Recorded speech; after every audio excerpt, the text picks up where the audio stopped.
I've been seeing the discourse about, Simi and Adekunle Gold's drama and controversy online about the tweets that they made back in the days that were sexual. And what caused the resurfacing of the tweet was because, apparently Simi said, stop raping women, and now they're attacking her. Especially also because the person that women were defending, it was a false allegation. The girl was crying wolf. It wasn't real. But I don't even want to talk about rape. I've been saying, I'm going to do an episode on rape. I don't know why I'm stalling, but I'll surely do it. One day I'll have the courage to do that episode. I have to write a script first because I just don't want to ramble or say what is in my head. I want to back it up with fact. And it will probably be like my longest episode. But what I want to zone in on is there is surfacing of tweets, of videos. If we can remember ending of last year, the guy from Paystack, I've forgotten his name now, how, tweets from way back were just resurfacing and people dragged him because of that. I also dragged the man because of that. And aside from him, we have seen other like celebrities, people that blew up. Even Buju had his own phase where his tweets resurfaced.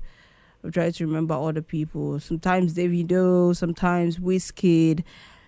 And the question is, should we judge people based on what their mindset was 20 years ago, 10 years ago? Like, if we can see that this person is no longer a representative of what they stood for 10 years ago, should we crucify them for what they did or for what they said 10 years ago?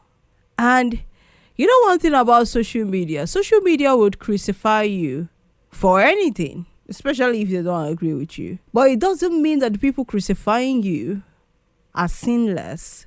It doesn't mean that their slates are clean, because the same people that are crucifying you, the reason why they can crucify you is because they're not famous, one, and they don't have any tweets that would possibly resurface. But what I'm saying that their slates are not clean is there's a big possibility that 10 years ago they had a mindset that if they tweeted it, social media will still crucify them for it. And I'm wondering, I'm not famous. I can still walk down my street without anybody saying, "Oh, Chinwendu." Like, people don't know me because maybe I have like millions of listeners on radio, but they just hear my voice. They don't see me. So I can be walking beside a person that loves Chinwendu, but they don't know they're walking beside Chinwendu. That's one thing that, tickles me about radio. The fact that somebody that really enjoys listening to me would adore me, respect me on radio. But if they see me physically, because they can't put a face to my voice, they don't owe me any form of respect in real life or adoration. They can talk to me anyhow. And then when I say, my name is Chinwendu, I work at Invicta, it's like, oh, you will see how their behavior just switches. And it's like, I've already known who you are. Because if I wasn't Chinwendu, you would have treated me badly. That's why it's good to treat all men good. To be fair to all men. Because you do not know who you are standing with. You do not know who you are sitting with. You might be sitting with a king or a queen. And you treated them badly. That's what tickles me about radio. That I can be famous and still be obscure. If that makes sense. But imagine that I said something, because who I am right now in this year 2026 is totally different from the girl in the year 2020. Chinwendu of 2020 was all about purpose, destiny. I didn't like God. I had a very big beef with Jesus. I was a really open-minded person. I'm still the same person, but there are a lot of like essential things that have changed. Like, I'm still in love with conversations around like, why are we here? Purpose, destiny. But now I'm a more mature version of me. So the way I approach purpose or destiny is totally different from the way Chinwendu of 2020 would have approached purpose or destiny. Now I know that purpose and destiny is bigger than being known or being famous or having an opinion. It's about reading the word of emotional sufferings, impacting generations, transforming lives. Being kind to people is a form of impact. I didn't know that before. I just wanted to have a mic and speak. But now I'm more intentional about what am I saying? What do I have to say to that mic that I have? I didn't have a relationship with God back in 2020, 2021. And I'm wondering, if someone goes to listen to the first season of Ordinary and they listen to me now, are they going to say that I'm a snake or I am performing? Do I deserve to be judged because of what I said in season 1? And now I kind of like get why people delete their posts from back in the day, because it's like, but your life didn't start in 2025. What happened to all those years you were posting? And it's like, I'm deleting it because I don't want people to misconstrue who I am. I don't want people to see me differently than what I am now. I don't want people to belittle the work I have put in to get to the place I am now. Because what people will do is, the person you are now and the person you were before, nothing else matters. It's about how inexperienced or how immature you were at the beginning. That's all they're going to focus on. Another aspect of it, because I do not have a definite answer, this topic is it's different sided. If 10 years ago I was making videos or doing podcast episodes about my perversions, about a young boy in my street, about what I think of that young girl in my street, like, what I'm saying is really perverted. Should we say, thank God that this video is resurfacing now because we know the real you? Is it fair? Should we still think that person is perverted even 10 years later, even while they have shown that they might not be perverted anymore? Or are we saying, because the limelight is on them now, they can't do anything perverted? They can be doing it in their personal lives, but they can't do it to the public because now they are public figures. Like, Simi wouldn't tweet that now because she's a public figure. People know her more now. Or AG wouldn't say that now. I'm just bringing all of this like sides for us to really like think about it. It's something about like empathy, mercy, and being really compassionate. And then also being careful. See, the reason why I haven't told people about my podcast a lot, especially like for my radio listeners, is because this is season 5 of Ordinary. And from season 1 started like 5 years ago. That is 2021. And I've changed. Like, I've grown. I've matured.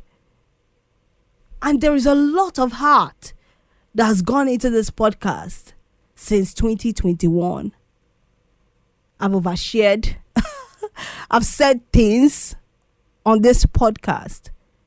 So if I invite someone into this world that I've created for 5 years and they come into it and they can't merge who I am now with who I used to be and have the mercy and empathy to understand that was who she was, this is who she is, that she was growing through this podcast. This podcast was a diary for her to like flesh out her thoughts and understand who she was. If people do not get that, that's a problem.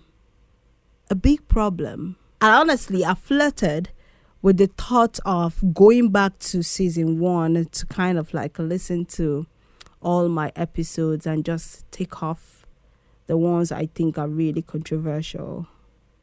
But at the same time, I'm like, there is none that is really controversial, right? I'm just going to leave it there. I will leave it there. If any drama, because I know I haven't said anything crazy, anything that I should be cancelled for.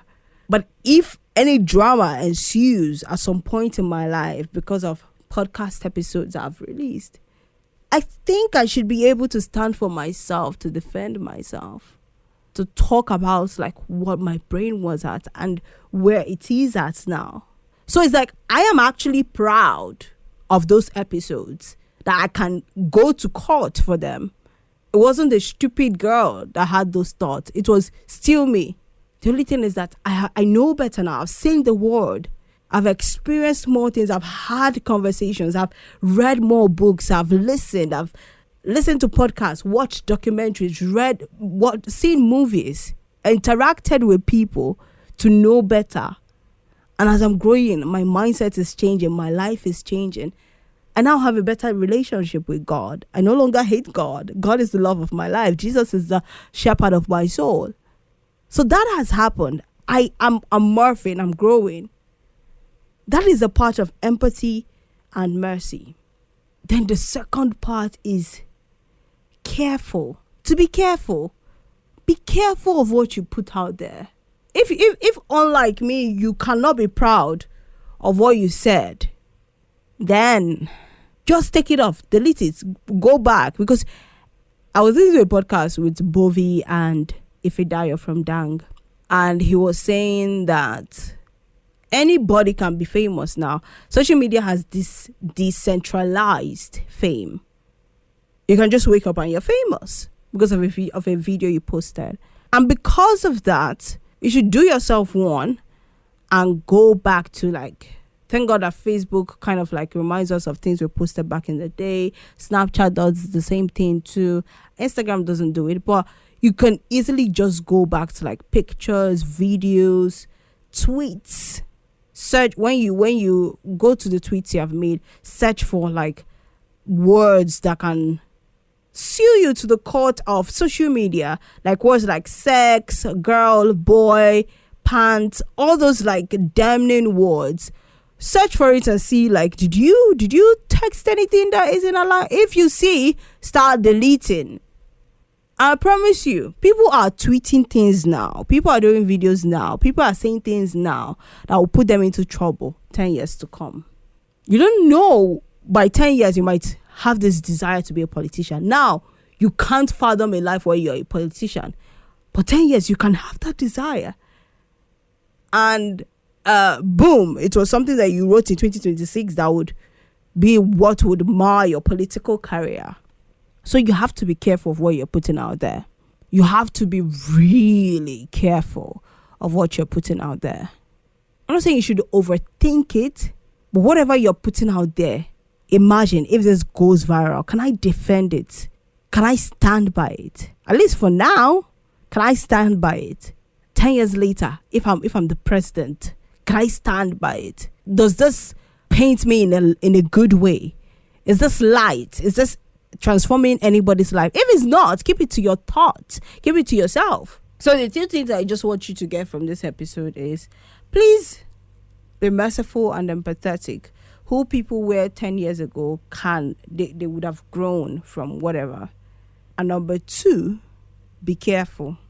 Be really careful. Thank you so much for listening. Until my next episode, adios.